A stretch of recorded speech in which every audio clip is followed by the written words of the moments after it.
Ces vidéos sont des récapitulatifs de concepts, informations ou anecdotes publiées dans des précédentes vidéos.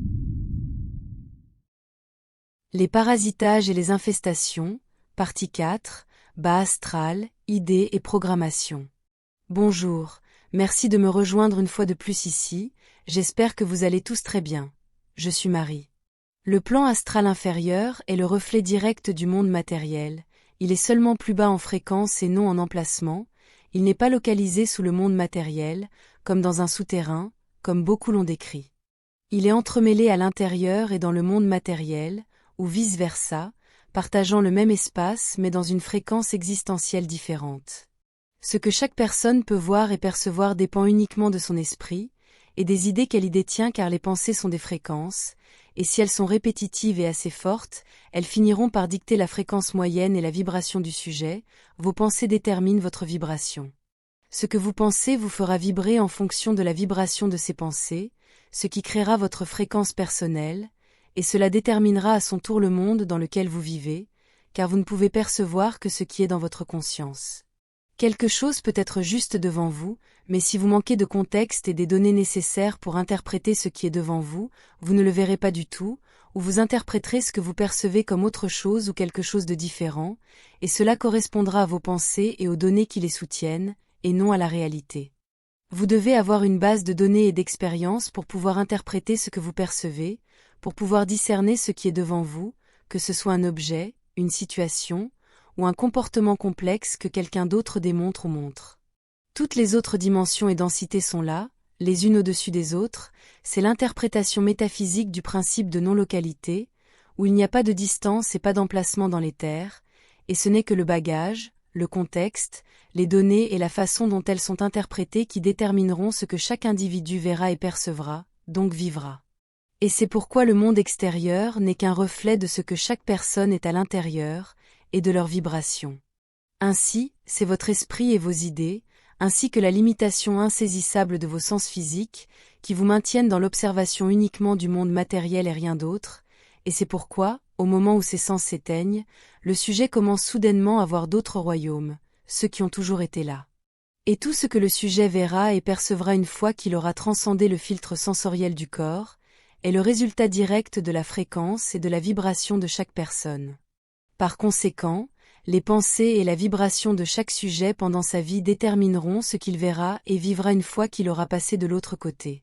C'est une autre raison pour laquelle l'industrie des médias et du divertissement, qui est lourde et parasitée, pousse si fortement des idées sombres, des images et des comportements sombres.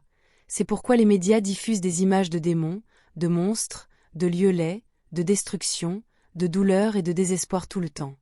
Vous pouvez le voir dans les clips musicaux et les chorégraphies, qui montrent de plus en plus souvent des démons, des sacrifices, et ainsi de suite, et vous pouvez le voir aussi dans les films, qui montrent couramment des scénarios post-apocalyptiques. Et pire encore, la plupart des films de nos jours impliquent toujours quelque chose de satanique, des rituels et des entités extrêmement laides de toutes sortes. Selon moi, cela vise à guider la perception des gens pour qu'ils aient ce genre de choses dans leur conscience, afin que tout ça devienne leur réalité, celle qu'ils acceptent comme normale. Et comme les vivants ont une connexion si forte avec la source, c'est ce qu'ils manifesteront pour eux-mêmes et aussi pour les entités qui poussent tous ces agendas en arrière-plan, à travers leurs portails organiques, à travers les personnes qui travaillent pour eux, consciemment ou non, et leurs intérêts. Voici donc comment nous pouvons voir comment les médias guident la perception de la population, pour les programmer à voir toutes les choses sataniques et destructrices comme normales, comme faisant partie de leur vie, et en concentrant le pouvoir de manifestation de ces âmes et de l'inconscient collectif tout entier, vers la manifestation de tout ce dont ces entités sombres du bas astral ont besoin, désirent et veulent. C'est pourquoi les gens au pouvoir, les politiciens et les seigneurs des médias, ceux qui dictent ce qui doit être transmis au public, et quel genre de thèmes et de sujets de films doivent être créés, sont si fortement parasités, car c'est ainsi que ces entités astrales inférieures contrôlent et profitent du monde des vivants, guidant et exploitant la population humaine aussi efficacement que possible. C'est pourquoi les médias transmettent toujours et diffusent de mauvaises nouvelles, la plupart du temps largement exagérées pour générer autant de peur et de réactions de survie que possible chez le grand public. C'est ainsi que les archontes, qui sont les dirigeants du monde souterrain, contrôlent de nombreuses personnes, autant que possible, de sorte que lorsque ces personnes transmettront ce qui sera dans leur conscience, ce seront les concepts, les pensées et les idées que les démons veulent que ces âmes intègrent, tous ces aspects sombres et laids, dictant ainsi la fréquence personnelle et la vibration globale de l'âme. Par conséquent, tout ce que cette âme peut percevoir est ce qui lui a été programmé. Ainsi, si dans sa conscience toutes ces idées sombres et ces agendas sont la réalité pour elle, et en combinant cela avec le plus fort contrôle mental, et la programmation que ces mêmes archontes ont dictée à ces âmes en utilisant leur religion, et toutes les institutions de toutes sortes qui contrôlent l'information en général, et tout ce qui sera considéré comme la vérité. Cela fera en sorte que l'âme ne puisse voir que la réalité que les archontes lui ont dictée, ainsi l'âme manifestera et vivra exactement ce que ses dirigeants voulaient qu'elle vive. Par conséquent, l'âme sera réincarnée dans la matérialité et selon les termes, conditions et lois exactes que les archontes veulent qu'elle suive, et ces âmes suivront ces ordres volontairement, car elles ne connaissent aucune autre réalité et ne peuvent donc pas connaître mieux.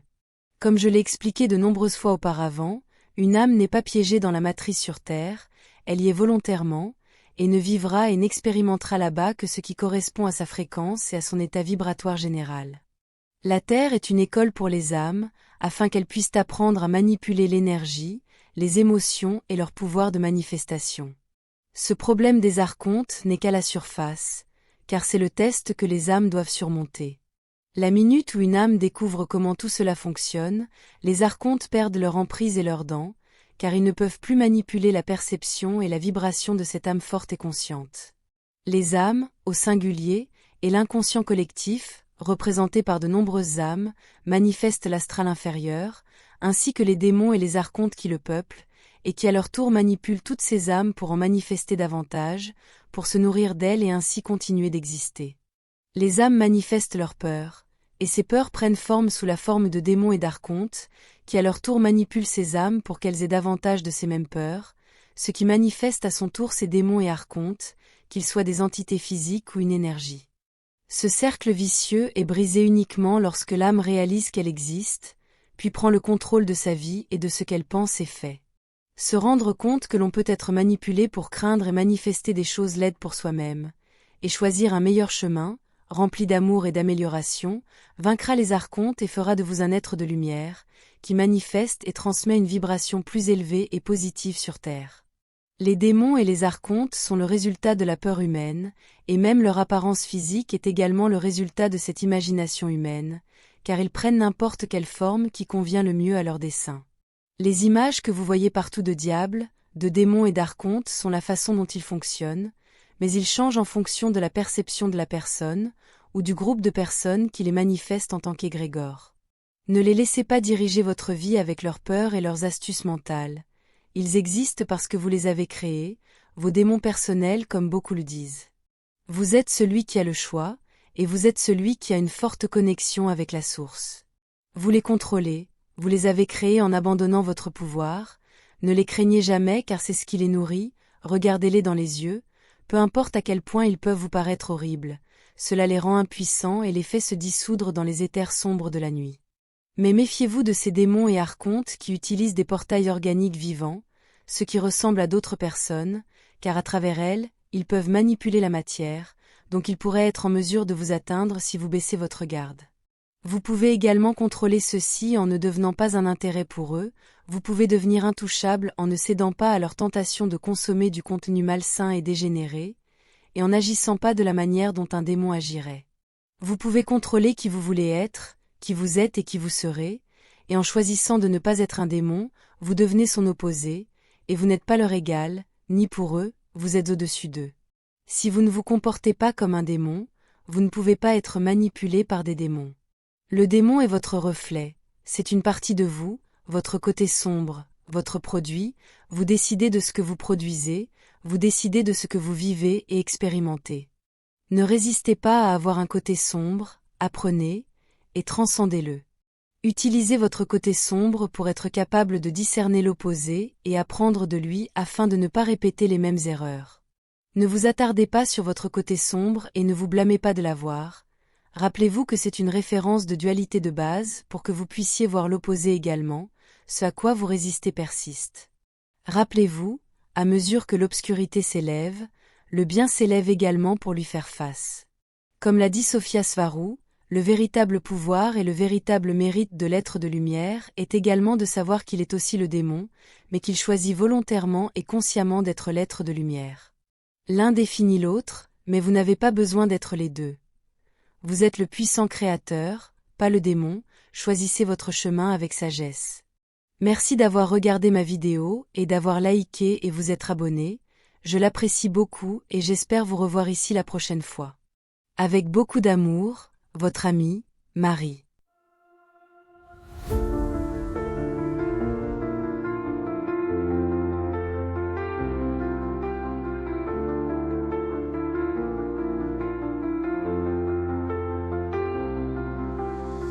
Dans l'immensité des cieux, nos rêves se déploient. Une étoile de nos voeux vers un monde de joie. Chaque lumière dans la nuit raconte une histoire, un voyage infini aux confins de l'espoir. Nous sommes des voyageurs sous